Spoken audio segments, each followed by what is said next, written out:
guys, back to my life. There's some places in my life that I cannot drive without my Bronco, that I have to drive to do the work that I need to get done. That means when it rains real bad, I have to have my Bronco because it's four-wheel drive. So I pretty much depended on my Bronco the last 3 or 4 weeks. And if you remember, my Bronco's been a long-time victim of targeting. A long-time victim.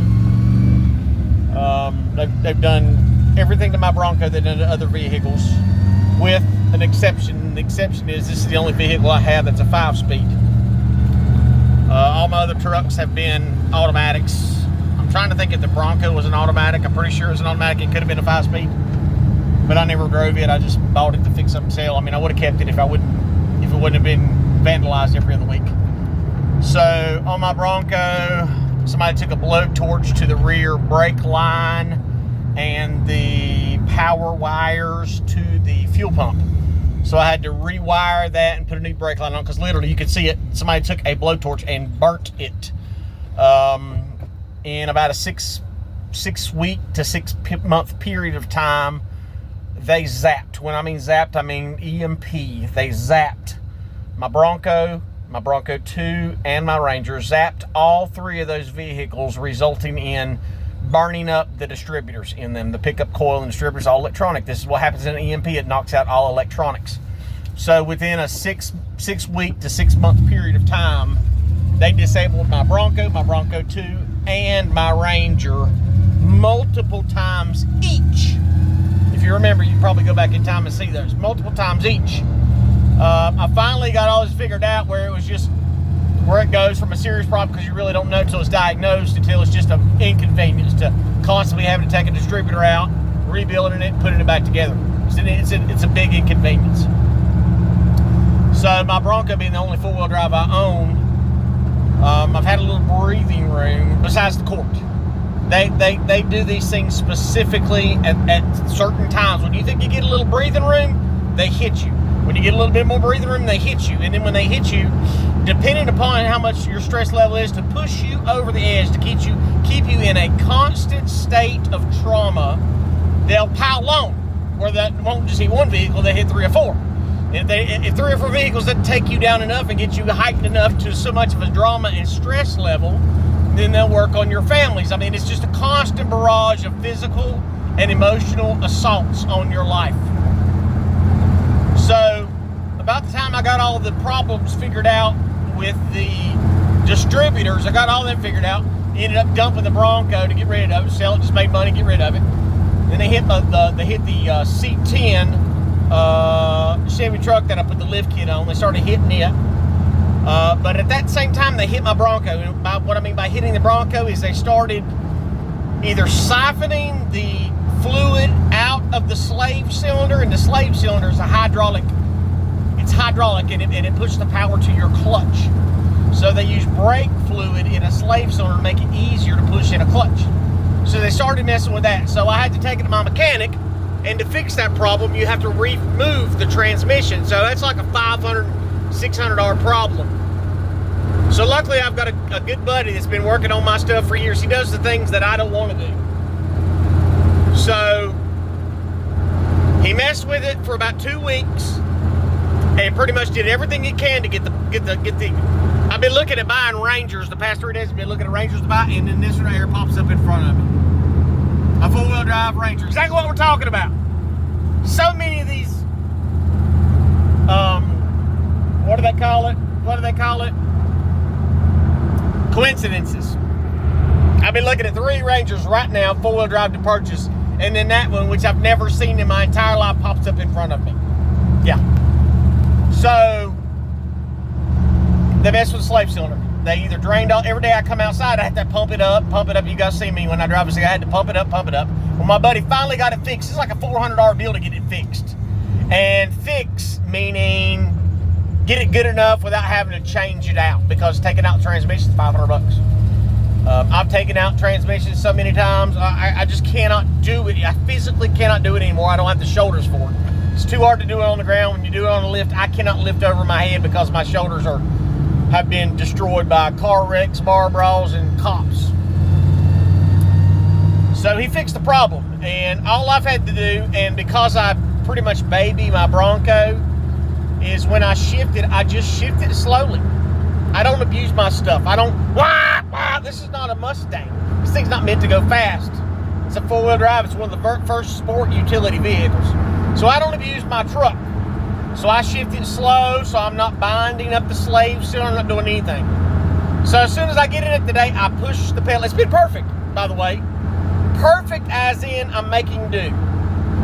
So I shift it easy, I shift it gentle, I don't abuse my truck.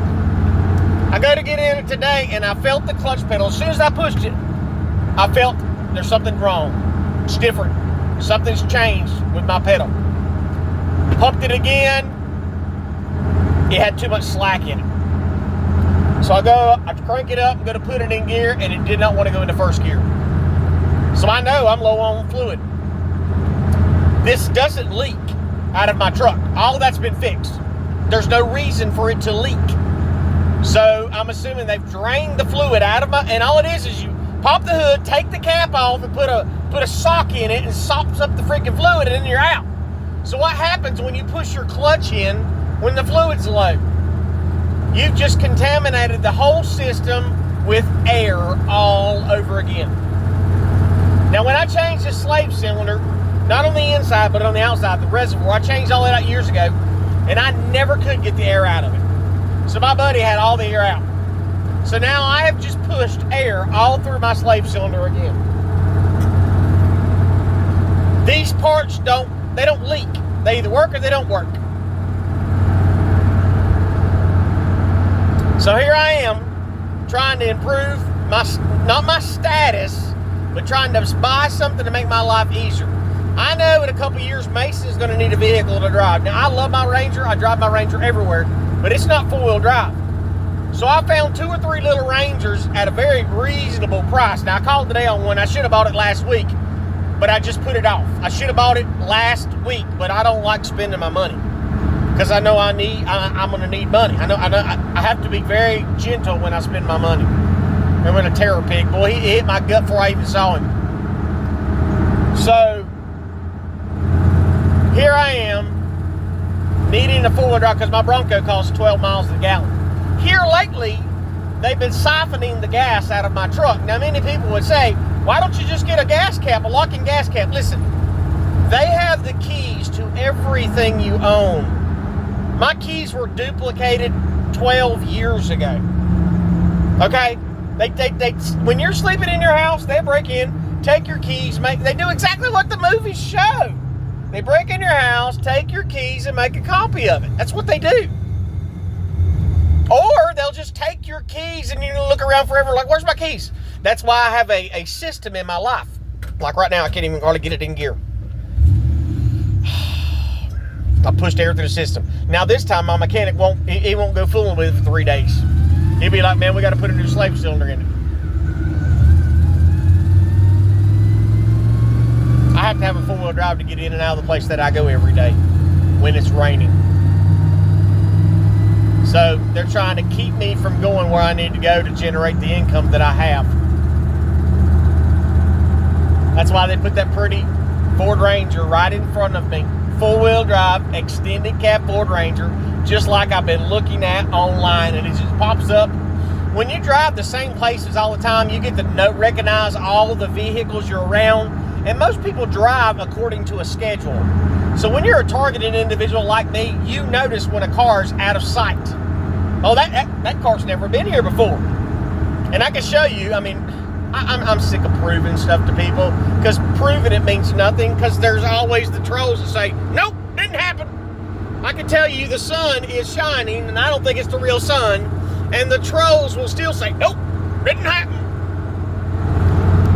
But yes, I looked at one Ford Ranger, 2004, 127,000 miles, four-wheel drive, 8-inch rear end with a 410 gear, custom bumper, and the guy slid off the road in black ice. It's in Barnersville for $800. That's a steal for a truck that runs and drives, especially four-wheel drive. That's a $3,500 truck, even if it's wrecked.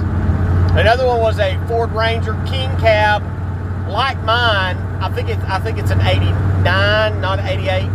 It's a king cab, 2-wheel drive, but a tree landed on top of it, and the boy didn't want but $1,200 for it. The other one I'm looking at is an 89, and he was chasing a distributor that went bad. New fuel pump, fuel tank, fuel rail, fuel injectors. He did $1,700 worth of work chasing a bad distributor.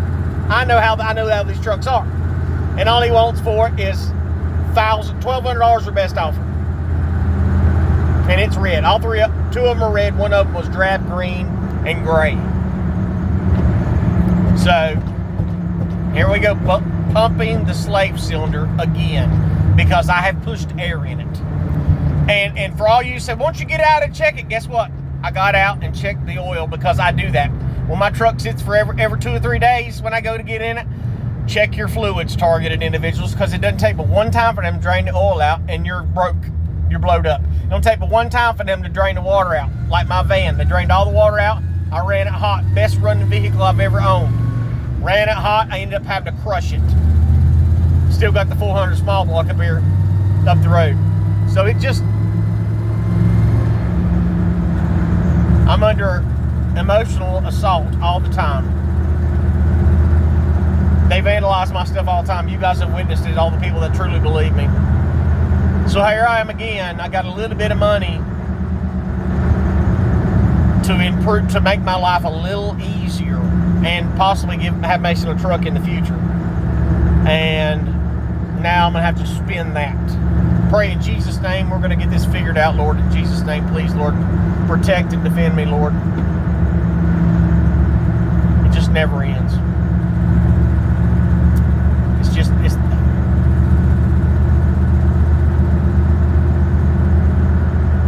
It's so disheartening.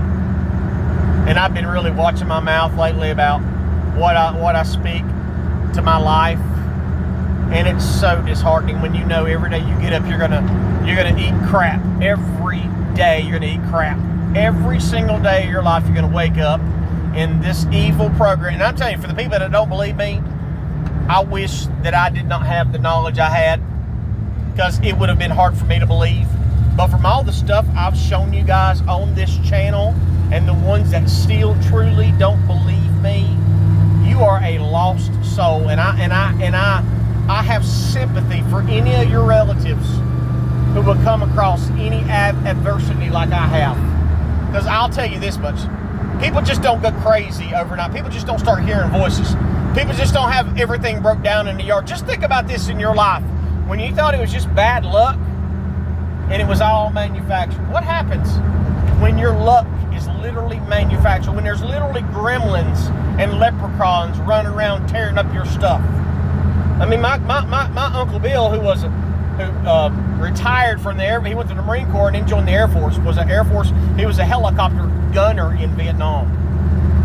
And he would always talk about the little leprechauns and gremlins running around his house when he slept. And when he woke up, his keys would be gone, or his gun would be missing. All of these little things, or somebody go out there and open his car up and just leave the doors open to make him lose his ever-loving mind. So like another targeted individual told me that he had a lump sum of money he got from the military. It's like $400,000 or $100,000. He said he'd never been a gambler in his life. He said in 6 months, he just got the thought, I want to gamble. Went out and blows all $100,000 in a matter of months and just has no recollection how it happened. As I've told you before, they know every dime in your pocket. If you got a cup somewhere with change in it, they know every single penny you own. So they can work their program to make you broke as possible. That way they've got it. How much is a slave cylinder going to cost? $500. How much money he's got in his pocket? $560. I'm just shouting numbers. So then they'll count down how many days it takes until your gas tank is empty, so they can start on you all over again. It is so insidious. And I saw somebody the other day, and I know they mean well, but they were commenting on the drones, and I appreciate them commenting. How do you know that ain't your angel following you around, watching over you? I know that the Bible talks about angels being the stars in the firmament. I understand that. But as the scripture I shared with him, God doesn't give a spirit of fear, but of power, love, and a sound mind. There would not be an angel, 2 angels following me everywhere I go. And then the night that I get pulled over and slammed in my driveway, oh golly gee, my angel took a lunch break, just happened not to be there when it happened. It's just like the drones now in New Jersey. They've been traced to come out of water out in the ocean. Now they're saying that somebody came out, and I shared it on my community page, that one of the an asset for the federal government says that a nuclear weapon left the shores of Great Britain or the UK. A nuclear weapon or a dirty bomb left the UK, and it's on a ship, and it's already made it to mainland United States. Now, and they're saying that the drones have a nuclear filter or something on it that detects nuclear weapons, and that's why these drones are out flying around. I don't buy that for a second. I don't buy that for a second.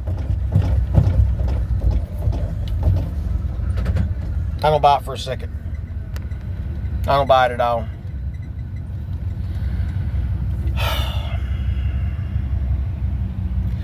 Just pray for me, guys. I'm in a struggle because I've got court. That your life never moves forward when you've got court. Never.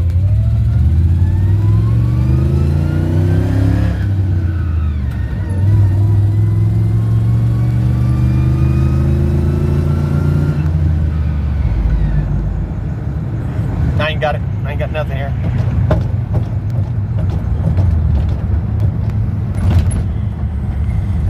I just lost all gears. I just lost everything. It's all gone. I don't have anything left. It's all gone.